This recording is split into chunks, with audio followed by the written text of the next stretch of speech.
Nah, ada satu momen di situ aku udah selesai ganti baju nih, udah tinggal buka pintunya kan. Aku ngelihat kayak bayangan bapak-bapak pakai baju kuning kan. Terus, aku kira satpam nih. Kemudian dia tuh kayak ketuk pintu. Tapi suaranya tuh aneh kayak kayak gitu. Oke. Itu dibarengi sama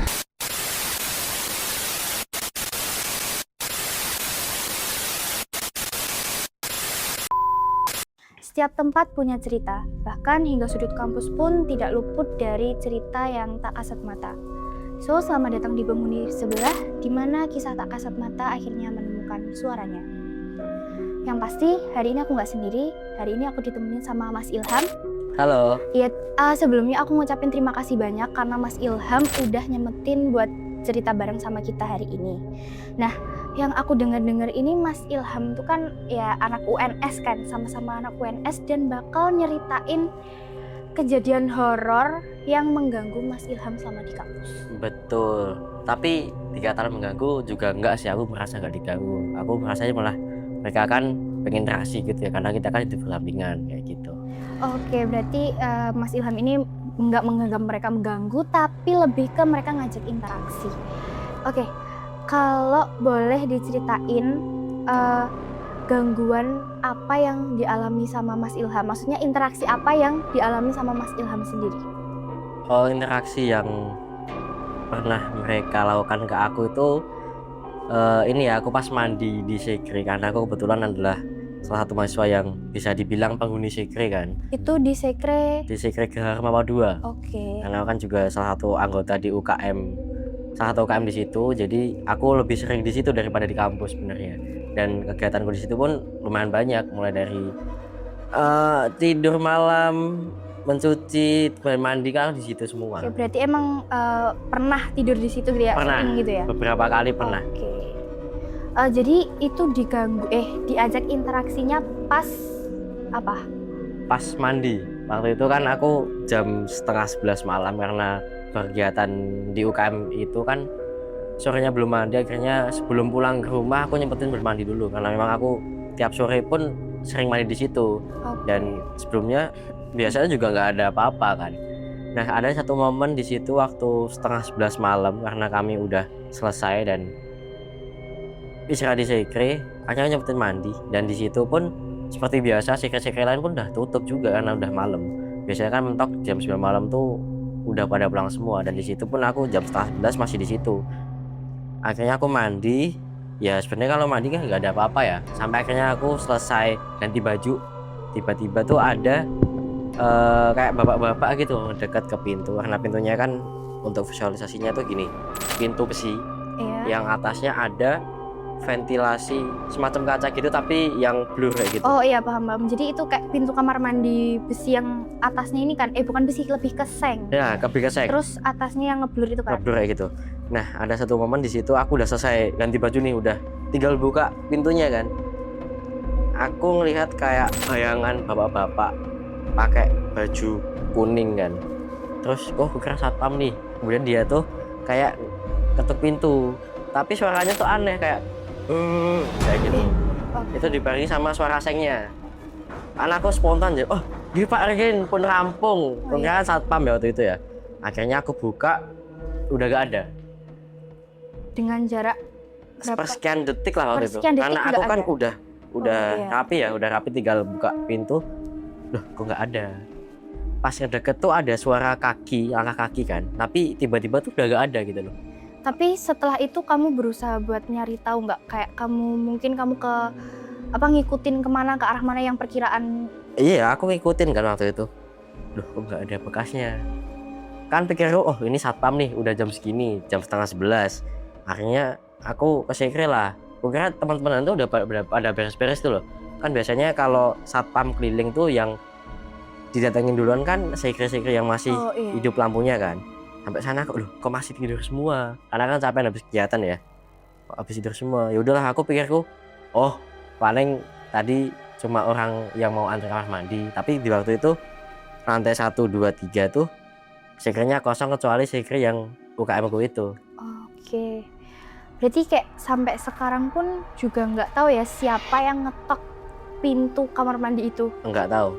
Tapi itu ada suaranya kan? Ada. Tapi suaranya tuh enggak jelas itu kayak terus dibarengi sama suara seng yang kayak gitu. Oke, bisa membayangin. Jadi ya buat teman-teman hati-hati ya yang kalau di kampus sebisa mungkin menghindari kegiatan malam, kecuali Mas Ilham ini memang agaknya suka berinteraksi dengan mereka dan juga sudah menjadi juru kunci di situ. Nah, ini agak geser nih. Kan aku dengar juga Mas Ilham itu ada pengalaman kayak yang kurang enak juga yang dilakukan pas saat Mas Ilham rapat. Oh, bukan. Itu sekre sebelah. UKM sebelah itu ada momen ketika rapat malam-malam nih. Itu kan sekre di lantai 3. Kebetulan sekre gue tuh di lantai 2. Oke. Itu di lantai 3 kan. Setelah aku cerita kayak gini ke temanku yang di sekre sebelah itu, maksudnya UKM sebelah itu, dia juga bilang, aku pernah diganggu juga.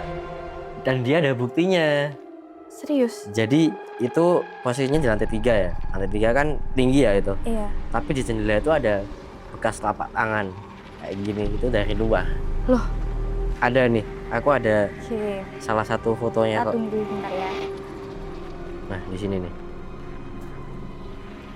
Itu kan dari luar ya. Oke. Bukan dari dalam. Dan itu posisi di lantai 3. Dan wah, kan ini juga tinggi ya. Iya, itu lantai Dan 3 kalau paling atas. orang kayaknya nggak mungkin. Jadi ini tuh kayak gedungnya lumayan tinggi dan itu tuh kan ada jendela. Kalau dinalar sama logika itu pun nggak mungkin nyampe. Kalau nyampe itu pasti ininya kelihatan, dan yang digambar itu kan cuma bener-bener telapak tangan putih pucet. Oke, tapi itu kan itu dokumentasinya kan ada beberapa. Iya. Tapi itu yang sebelumnya emang nggak ada. Nggak ada. Jadi cuma satu doang yang ada telapak tangannya itu. Terus setelah tahu itu Mas Ilham ini masih sering ke sana, ke Geraha Ormawa ini apa ya? Tetap bodo amat. Masih sih.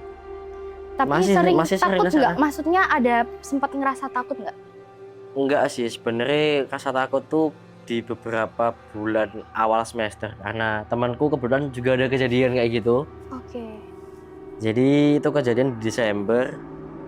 Itu kan temanku kebetulan rambutnya gondrong dan Oke. suka pakai jepit rambut kan. Oh iya. Jadi itu posisinya jepit rambutnya taruh di meja, ada kipas angin dan tuh goyang gitu. Tapi pikiran temanku kan, oh paling cuma kipas angin. Tapi setelah dilihat tuh kayak gerakannya konstan, tek tek tek kayak gitu kan.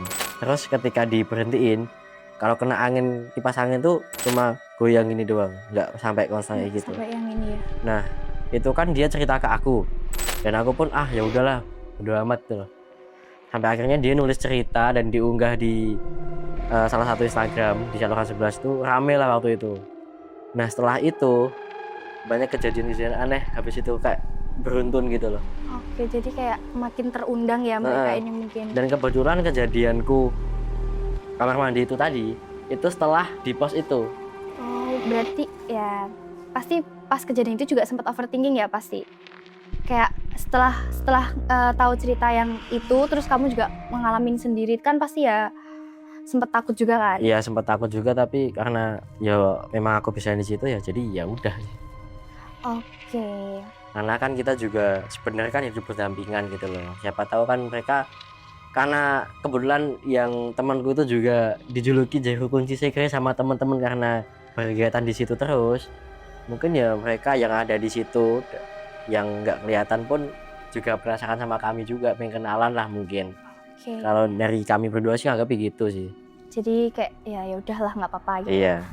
Oke, jadi bisa ditarik kesimpulan kalau di Geraha Ormawa 2 ini mungkin ya nggak hanya di Geraha Ormawa 2, di manapun ya tetap pasti kita berinteraksi dan berkesinambungan dengan mereka.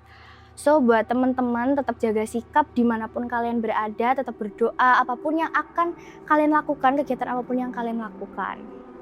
Cerita dari Mas Ilham ini cuma salah satu dari banyaknya teror yang terjadi. So buat teman-teman yang lagi nonton video ini sendirian, tetap hati-hati dan waspada sama penghuni sebelah. Aku V. Aku Ilham. Kita pamit undur diri, tunggu kita di episode berikutnya.